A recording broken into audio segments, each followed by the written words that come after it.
Dito sa panibagong na-scout ko ay sobra kayong maaawa. Isang binata na sobrang napakapait ng kanyang pinagdadaanan sa buhay.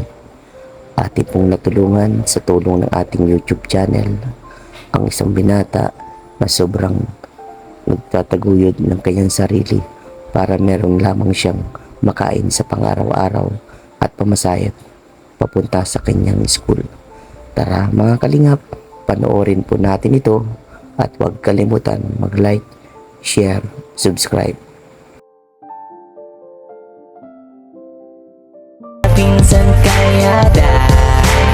Mga kalingap, isang mainit na tanghali po sa inyong lahat. So ayan, kung bago pa lang po kayo sa aming YouTube channel, ako po si Vincent Calyada, Probinsyano 2.0, Daddy Donut at si Chairman Judy. So ayan, meron tayong pupuntahan na isang binata na ito po ay may malalim na karanasan sa buhay. So ayan, aalamin po natin ang kanyang kwento ng buhay. Katulong po ni Chairman Judy na ito po ay nilapit sa atin at ni Daddy Donut nagdurugtungan na para may lapit sa atin. So ayan, Chairman, ano po ba ang problema nitong batang ito at anong pangalan? Ito po ay si Jeremy. So nakikita na lang po siya sa bahay ng kaklase niya. Tapos parang ginawa lang, actually di sa bahay, kasi maliit lang din yung bahay ng kaklase niya. So naggawa lang sila ng parang kubo-kubo gamit yung trapal. So doon siya nakikitulong. Tuloy sa ngayon. Yes. So sa tulong din ni Daddy Donut, ito ay ano na nilapit sa atin. Nagkita lang kami sa daan. Kanina. Oo, maraming salamat din sa iyo Daddy Donut. May puso kang paglingap talaga. Di na kasi kaya ng powers. Oo, kasi ang dami nang na-scout po niyan eh. Ni-repair na sa atin. Grabe ano bro? Oh, matindi. Galing akong Santa Cruz, may na-scout akong isa. Oo. Eh, kung i-scout ko pa to, di na kaya. Kaya nakita kita, swerte ko talaga. Oo. Nakita kita. Yun. So ayan, wag niyo pong kalimutan na pindutin po ang notification bell para lagi po kayong updated po sa aming mga upload. So tara mga kalingap, punta na po natin ang bahay nila. Tara po. Ben Chairman, sa paglalakad natin, saan po ba yung bahay ni Jeremy? Doon po. Dito po ang daan, dito po. Yes po. So ang daan,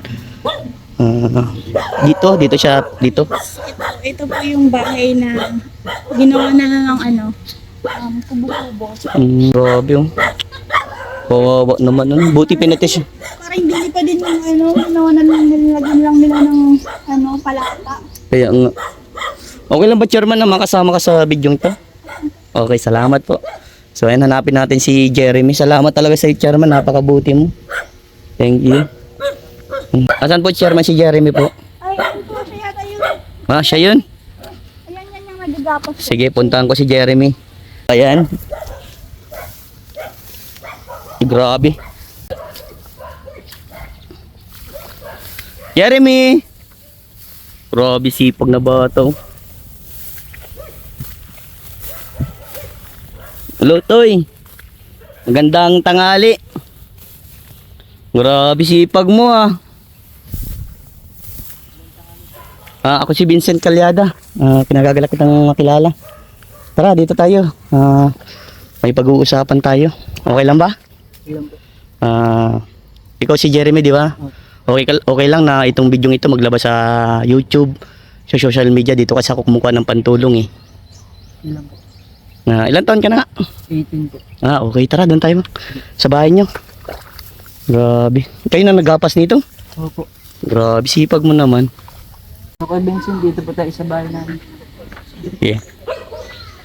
Ito po yung tinayo ko pong barracks po kahit paano po yung may masulungan po. Tara, pasok tayo tayo. Grabe yung sitwasyon nyo dito ah. So, ayan. Magpaupo na ako ha. Buti na lang at may ano ko dito. Matagal ka na dito, Toy? Mga 3 linggo pa lang po. Hindi man dito naulan. Yun yung unang pagkagawa po namin na parang umipon po yung tubig sa taas. Oo, at ano, kung hindi maayos ang ng taas, maano talaga dito, maulan. So, and kamusta ka naman? Ba't mag-isa ka? Parang ano po eh. Magulo po kasi yung pamilya namin. Wala pong maayos na pamumuhay. Walang maayos na pamumuhay. Bakit nasabi mo walang maayos na pamumuhay? Sa hirap ng buhay? Gawa po ng palipat-lipat po ng tinitirhan. Palipat-lipat ng tinitiran. So, asan ang magulang mo? Yung tatay ko po, nandyan lang po sa Purok 5 sa Isidro. Oh. Yung nanay ko rin po, nasa Alawiao po sa Dugungan. Mm. May bago na rin po silang kinakasama, parehas po sila. So, pangilang kang anak? Panganay po, Panganay? So, ba't parang mas pinili mo mapag-isa? kung sa akin po mas mahirap po kasi kung kasama ko yung tatay ko kahit na nandun po ako kay Papa, pag may ibang bumibigay po ng pambaon kahit sinasabi ko sa kanyang wala na akong pera, hinihiram pa po niya, parang kinukuha pa po niya, wala na nga pang pamasahe pagpapasok ng school. Kaya kung kanina po ako nangungutang, kahit sa teacher ko po nangungutang. So, anong year mo na ba? Grade 9 po. Grade 9? Nagkuha rin po ako ng exam ng PPT po. Hmm. Kamusta naman? Hindi pa po lumalabas yung resulta. Hmm. Naawa ko sa sitwasyon mo na mas pinili mong pag-isa pero andyan naman yung magulang mo. Maghiwalay ka talaga sa magulang mo. Oo, ako po talaga yung... Ikaw na nag-decide. Opo. So, sobrang higpit ba? O may ginagawa kang mali? Kung bakit ka naghiwalay? Nung time po na nandyan po ako kay Papa, sa Hmm. bahay niya nung unang-una po ako dyan na kasi po nasa Paranaque siya. Hmm. Tapos kasama ko po si Mama nun. Hmm. Tunay ko pong nanay dyan po sa Tulay na Lupa. Nag-chat po ako sa tatay ko itong tunay na uuwi daw po siya dito sa San Isidro sa Talisay na Hmm. gagawa daw po sila ng bahay. Hmm. Tapos ayun nga po, dahil nga po parang malabo din po yung sitwasyon ko dun sa nanay ko dun sa Tulay na Lupa. Hmm. Parang ano po so, mahirap po siya rin paliwanag. Tapos nung umalis po ako nun kay Mama, sa poder ni Mama, kasama yung stepfather ko po dun. Hmm. Sumama po ako dito sa tunay kong tatay, umuwi po siya dito sa Talisay, San Isidro. Tapos gumawa po kami ng bahay, nabuo na po yung bahay. Yung bahay po, ang gumastos po yung nanay po ng tatay ko na nasa abroad. Tapos nung nagawa na po yung bahay, nandyan po kami, naka-stay po kami. Hmm. Tapos nitong mga tumagal-tagal lang po, maayos naman po yung pagsasama namin ni Papa. Hmm. Tapos yung time po na nakipag-inuman sa dun sa mga tropa niya po, dyan po mga kaibigan niya. Tapos yung stepmother ko po nagtatrabaho po dyan sa Bagasbas po. Hmm. Tapos yung kapatid ko lang pong stepdaughter ko po ang kasama ko po dyan sa sa bahay namin na ginawa po namin ni Papa. Tinulungan ko po siya paggawin. Tapos nung umuwi po si Papa, kumatok po siya nung gabi, lasing na lasing po siya. Hmm. Tapos nung pagkatok niya po yung paglabas ko po nakasilip daw siya sa bintana, sabi ng tatay ko. Nakita niya lang pong sabay kami magbukas ng pinto ng kapatid ko sa kanya dun sa stepmother ko po. Tapos pagbukas po ng pinto, kung ano-ano na pong sinabi, nagbintangan po ako na ko daw po yung kapatid ko, binahasa ko daw po. Tapos paulit-ulit niya pong tinatanong yung kapatid ko kay Papa. Tapos ang sagot naman po ng kapatid ko hindi naman daw po totoo yung binibintang ni Papa na nirape ko po yung kapatid ko kay Papa. Tapos yun po nung sinabi ko po sa mga kamag-anak ni Papa marami pong nagalit kay Papa kasi nga po epekto daw po yun ng alak. Kaya tapos yung time po na napag-isipan po umalis na lang po kay Papa. Maghanap na po ng ibang matutuluyan. Tapos dito ka na. Hindi pa po dito yun. Saan ka pa Dumiretso po ako dun sa pinsan ni Papa, side po ni Papa. Hmm. Nasa Panganiban po. May bahay din po sila dun kaso upahan lang po. Hmm. Doon po ako nakitira nung grade 8 po. Hmm. Nakapagtapos din po ako ng grade 8 dun. Tapos nung sakto po, pag grade 9 na po ako, Hmm. parang sabi po nung tiyuhin ko, ng pinsan ni Papa na lilipat na daw po sila dun sa kabilang bahay na ginawa pong bago para hindi daw po nangungupahan. Hmm. Maliit po yung bahay. Ako na po yung nag-adjust. Itinat ko ulit si Papa, nagpagbati po ulit ako, umuwi ako sa kanya. Hmm. Tapos nandun na nga po ako. Nung nandun na po kay Papa, nag-enroll na po ulit akong grade 9. Mm. Tapos parang ano po, parang nagkasira po ulit kami ni Papa. Dahil yung nagsinungaling po kay Papa na nagtrabaho po ako, nagpasok po ako sa construction labor po. Mm. Sinama po ako ng pinsan niya dyan sa San Isidro. Mm. Tapos nung sumama po ako is nung nagbigay na po ng sahod 3 araw po siguro. 1-2 po yung binigay na sahod kasi labor lang po. Tapos nung pag-uwi ko po sa bahay, umabot po kay Papa ng pera. Hindi ko lang po agad, hindi ko po lahat ibinigay. Mm. Parang nagtira ka kumbaga sa iyo. Opo. Tapos nagpaalam po ako sa tatay ko na, sabi ko, Pa, kung pwede po sana pupuntahan ko yung kapatid kong iniwan ni Mama dun sa stepfather ko diyan po sa tuloy na lupa Mm. na babae. Tapos pumayag po siya, sige pumunta ka. Tapos nung hindi ko po sinabi kay Papa na yung tirang pera ko, nakalahati dun sa ibinigay ko kay Papa ibinigay ko po dun sa kapatid ko babae para Mm. po may pambili-bili siya. Mm. Bait mo naman kuya. Tapos nung umuwi na po ako sa San Isidro, Mm. parang naghihiram po si Papa ng pera. Mm. Sabi nga po, nak, baka may tira ka pa dyan pera. Sabi ko po Pa, binili ko po ng bagong sapatos. Yung bagong sapatos na po yung sabi kong binili ko is, ipinatabi po ni Mama para ibigay sa akin para pag pumunta po ako dun. Oo. Tapos ipinakita ko po yung sapatos ko nagalit po si Papa, sabi niya, may sapatos ka naman, bakit ka pa bumili? Yung totoo po, hindi po talaga bumili kasi po, iiwan po yung nanay ko. Tapos, doon na nga po, parang nasagot ko po si Papa na, parang sabi po pera ko naman yun pa. Mm. Tapos parang nagbigay naman po ako ng kalahati para sa iyo. Mm. Tapos nagbili din po ako ng manok ng pang-ulam namin, Papa.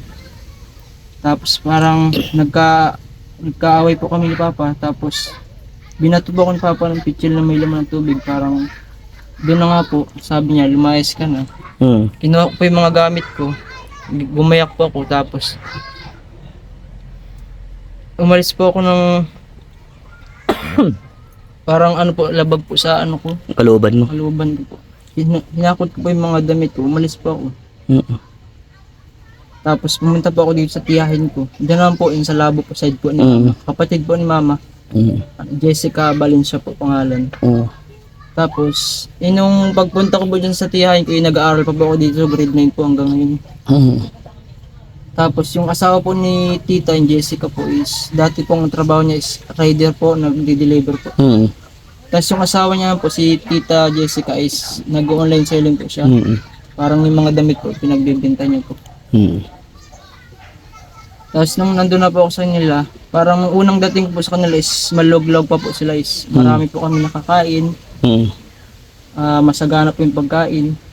Lahat po nang sabihin ko kayo dun sa tiyahin ko, nabibili po niya. Katulad ng tatay ko, hindi ako mabilang kahit ano pong sabihin ko. Tapos nitong mga lang po, parang parang bumababa na po yung yung parang nagigipit na po. Mm. Tapos nakiusap po sa akin yung tiyahin ko na si Tita Jessica. Sabi po niya, Toy, may kontak ka dun sa tatay mo. Mm. Tapos sabi ko po, wala po kasi nga po binlock ko na si Papa. Mm. Tapos sabi po ng tiyahin ko na baka pwedeng kausapin natin si Papa mo na pabalikin ka na dun sa kanya at gipit na nakikiupahan lang din po. Mm. Tapos nagkasakit pa po yung asawa ni Tita. Oo. Tapos parang nalulubog na po sila sa utang. Mm. Pero kahit wala pong pambigay pambaon si Tita, yung tiyahin ko po, pinipilit po niyang mag-live kahit hating gabi na po, madaling araw po siya tapos pagla-live. Mm. Maka lang po ng pera, pamasahe po ng, may mga anak din po siya Mm. 3 po, 2 babae po, 1 lalaki. Mm. Tapos nung tinanong niya nga po ako na may kontak ko kay Papa, sabi niya po sabi ko po wala. Mm. Tapos parang po, yung luluhin ko po, ikinat ko po yung luluhin kong nasa Maynila po. Nasa Parañaque po. Mm. Tapos sabi ko po, Tito po kasi pinapatawag niya kasi ayun yung pong papatawag ng lolo. Oo. Tapos sabi ko Tito, pinapabalik na po ako ng tiyahin ko dun sa tatay ko na nilayasan ko na nga doon pa ako pinapabalik. Tapos nung po, sabi po ni Tito, yung luluhin ko po, Kakausapin niya daw po si Papa, napabalikin niya na ako doon na wag na daw po akong awayin ulit para magkasundo na po kami ulit. At nitong 28 nga po ngayon, 28 uwi daw po siya. Ano po, sabi po ni Lolo, nagchat po sa akin, okay na Jeremy, bumalik ko na din sa tatay mo kasi kinausap ko na. Sabi ko sa kanya, wag ka na niyang aawayin kasi uwi ako din ngayon 28.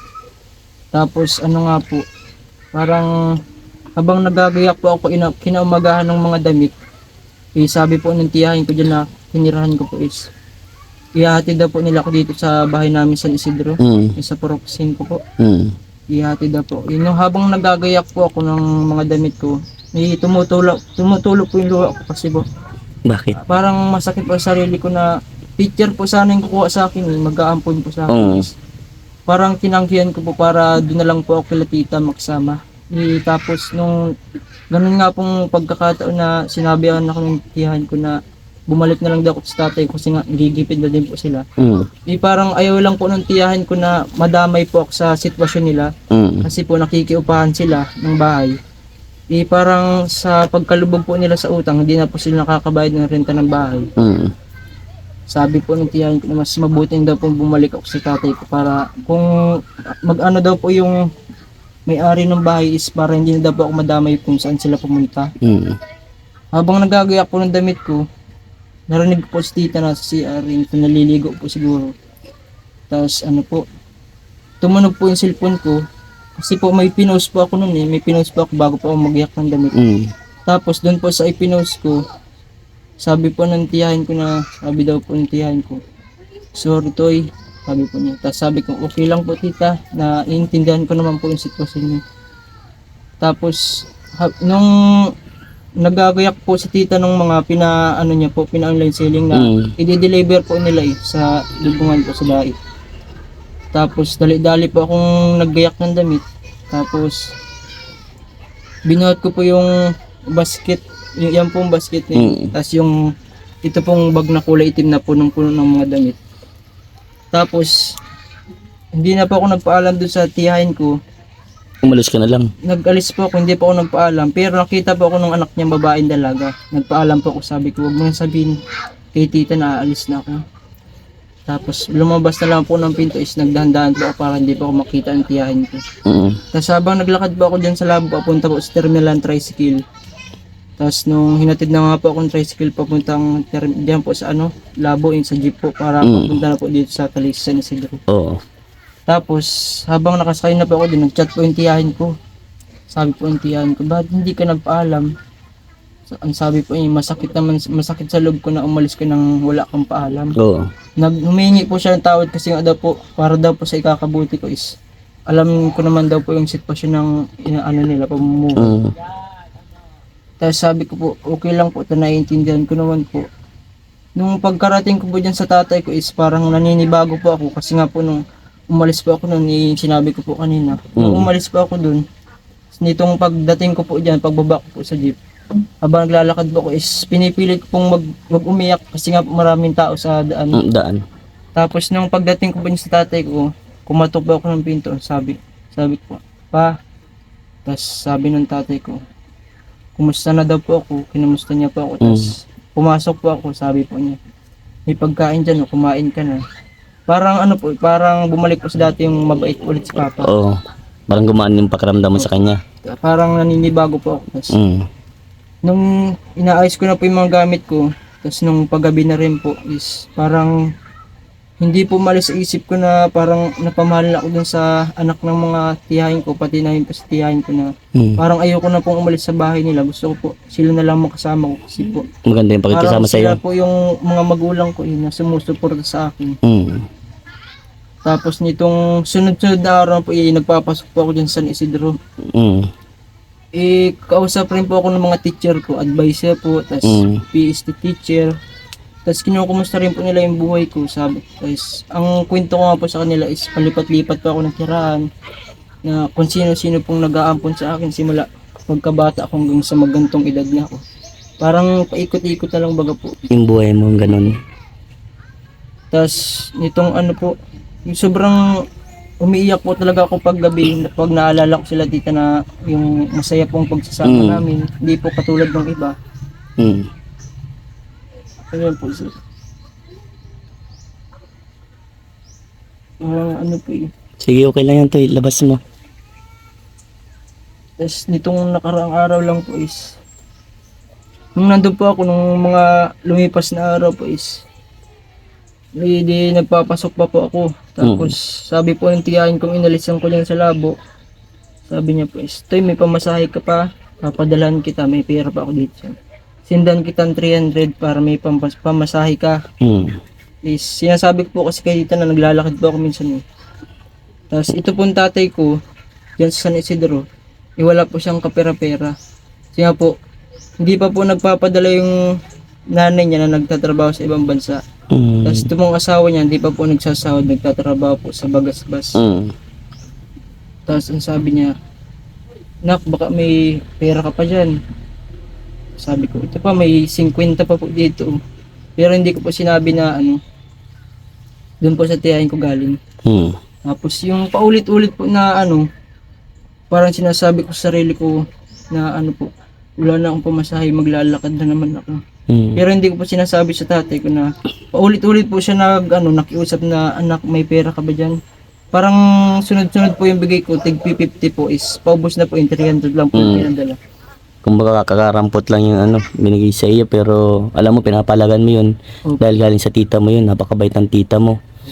Tapos, siyempre, ginagamit mo yun para sa pangano mo, pamasahe. Opo, allowance na. Tapos minsan po yung nagpapadala po itong luluhin ko pong nandyan po sa Maynila is parang ano po siya, parang nag-i-x-ray po siya. Ah, oo. Opo. So, sa ngayon, may tanong ako sa iyo. Paano mo nakakayanan mag-isa? Saan ka kumukuha ng lakas, ng loob, na bakit mas pinili mo na lang mapag-isa? Para tumalikod ba sa mga nakaraang problema? Yung time na kinumbins po ako ng tita na pumunta lang po ako sa tatay ko na bumalik na lang po is naisipan ko po mag-ayos lang. Kasi po parang sobrang sakit po nun eh. Pero ito advice ko sa iyo, huwag mong gagawin 'yon. 'Di ba? Nag-chat din po ako sa mga PEC teacher ko, nagbabala din po sila, wag di ko daw po gagawin kasi masama daw po yun. Kasi alam ba, pangit ang kitilin ng buhay na sa sarili natin. Tanging si Lord lang, ano? Alam mo, bro, lahat ng tao maraming pagsubok 'yan. Kung sa problema mo, napakibigat talaga. Kahit ako sa ganyang pamumuhay, sobrang bigat para sa akin na sarili mo lang kumakayod para mamuhay ka. Buti nga may mga tiyain ka, may lolo ka na andyan na nagsusuporta kahit papano. Pero kumbaga, mas dapat ang sumuporta sa iyo, magulang mo. Kasi alam ko, sa sarili mo, naghahanap pa ng kalinga ng magulang, di ba? Pero wag mong gawin yun ha, yung mga bagay na alam mong pangit, wag mong gawin. Tama lang yan na magpatuloy ka mag-aaral. Magpursige ka matapos ang pag-aaral mo. Dahil yan lang din ang makakatulong para sa iyo someday. Ano? Ano bang gusto mo pag nakatapos ka? Gusto ko nang kumuha ng kursong criminology. Gusto mo maging pulis? Gusto ko maging sundalo. O sundalo, ganyan. Grabe. Napaka mo. Kahit ano naman, pwede naman mag-exam eh. Nasa iyan. Kailangan mo lang talaga magpursige para makapagtapos kang pag-aaral. Diba? Saludo ako sa iyo, bro. Grabe. Sobrang ng kwento ng buhay mo pero pinabili mo ako. Pinaiyak mo si Chairman, no? Naiyak si Chairman, grabe. Is, yung ngayon naman po, sitwasyon ko is, sabi ko po sa sarili ko, minsan share note na lang po ako sa messenger, sabi ko, pipilitin ko pong lumaban kahit na mahirap po, kahit magsulong ako. Grabe. Sabi ko po sa sarili ko na kakayanin ko to para sa mga kapatid. Nadala ko sa'yo. Iniwan na nga sila ng mga magulang namin. Tapos kung hindi ko pa sila tutulungan bilang kuya nila, walang tulong sa kanilang iba. Grabe. Ang tinata ko po sa isip ko, kapag naging sundalo na po, is uunahin ko yung mga kapatid kong iniwan ng mga magulang ko. Sabi ko po, patatayunan ko sila ng bahay, iipunin ko sila. para magkasama-sama kayo ulit. Sabi ko po, kapag natupad ko na yung pangarap ko, sana malakas pa yung magulang ko na kahit hindi nila ako pinakita ng maganda is tutulungan ko sila. Napakabuti. Grabe. Solid ka, Toy. Grabe. Ang bait mong anak. Ang bait mong kapatid. Grabe. So, ayan. May ibibigay ako para sa iyo. Pinaluwa mo ako. Bro, napakabuti mo. Isang kaanganga. Oh, para sa ito. Maraming salamat po. Pandagdag mo sa pang-allowance mo, no? Ha? Pamasahe, pangangailangan mo dito. Ano ba ang tanging kailangan mo, bro? Baka sakaling pagbalik ko, may dumating na biyaya. Para sa sarili po is, Kompleto ko ba sa gamit sa pang-school? Notebook, ballpen, ganun? yung mga ano lang po. Minsan po is nangihiram na lang po ang ballpen eh. Ano po. Parang yung kulang lang po sa akin is lengthwise lang po, yung crosswise one whole. Yung mga- Hindi po ako nanghihingi sa school. Yung notebook, kompleto pa. Okay pa naman po. Sige, kaya mo. Sa susunod na pagbalik ko ha, dadaling ko para sa iyo, ano? Okay? Aber, bro, laban lang sa hamon ng buhay, ano? Napakabuti mong anak. Kahit napakasaklap na nangyari sa buhay mo, kahit hindi naparamdam sa iyo ng magulang mo kung gaano kakalaga bilang isang anak, pero pinaparamdam mo pa rin yung pagmamahal ng isang anak para sa magulang mo. So, Ha? singin ko lang po na nung nandyan po ako sa tatay ko, nung nakaraang taon lang po is, nung grade 7 pa ako, nandyan ako sa tatay ko. Pag may ganyang pa-meeting po is, ayaw ni Papang pupunta. Parang mas Sige. gusto niya po sa inuman pumunta kaysa yung ano po sa anak niya, suporta sa eskwela. Sige. Gusto ko pong pakita sa kanya yung mga grades ko, yung matataas po yung grades ko. Wow, Ayaw niya pong pumunta. grabe. Saludo ako sa iyo, bro. Magtiyaga ka lang ha. Andito si Kuya Vincent pa, ano? Kaya mo. Di rin po ako nahiya kahit na mas matanda po ako sa mga classmate ko is alam ko naman po yung ginagawa ko. Oh, Kaya wala na po ang ginagawang masama, nag-aaral lang po ako ng maayos. sige. Magpursige ka lang ha sa hamon ng buhay ha. Laban lang, andyan si Lord, ano? Always remember, andyan si Lord. Lahat, Bago po ako matulog is palagi po ako nangunguros eh. yan, tama yan. Magdasal ka. At isa, ihingi mo ng tawad yung mga magulang mo kung may nagawa mo sa'yo mali. Ikaw din, maghingi ka ng tawad kung may nagagawa kang mali. Magpasalamat ka sa mga bagay na meron ka, no? Sa mga taong nasa paligid mo na nagsusuporta para sa iyo, ano? Pasalamat mo yun sa ating Panginoon, ano? Laban lang to eh. Pero ulit, yan ha. Saludo ako sa iyo at someday magiging pulis or sundalo ka, ano? Yan. Okay. At muli magpapakilala ako, ano? Ako si Kuya Vincent Calyada mo. Nagagalak kitang makilala, ano? At mag-aral ka lang mabuti. God bless sa'yo, bro. Maraming salamat po. Yeah. Okay, bye-bye. Bye-bye, Toy. Bye-bye po. Salamat po. Okay. Ayan mga kalingap, kauwi lang po natin. Sobrang init, grabe. Sobrang tiyaga nung batang yun na si Jeremy. Sobrang grabe po yung kanyang pinagdaanan sa buhay. At talagang grabe. Sobrang nakakaawa po, ano. At sana po matulungan po natin si Jeremy para sa kanyang pag-aaral. At kung gusto niyo pong tumulong para sa kanya, message niyo po ako sa aking Facebook page, lalabas dyan. At yan, kung bago pa lang po kayo sa aking YouTube channel, ako po si Vincent Calyada. Paki-like and share po nitong video ito para mapalawak pa po natin ang pagtulong po sa mga taong nangangailangan. At huwag niyo pong kalimutan na pindutin ang notification bell para lagi po yung updated po sa mga bago kong uploads. At hanggang dito na lang, Diyos mabalos sa indong gabos. Mag-ingat po tayong lahat. Bye-bye po!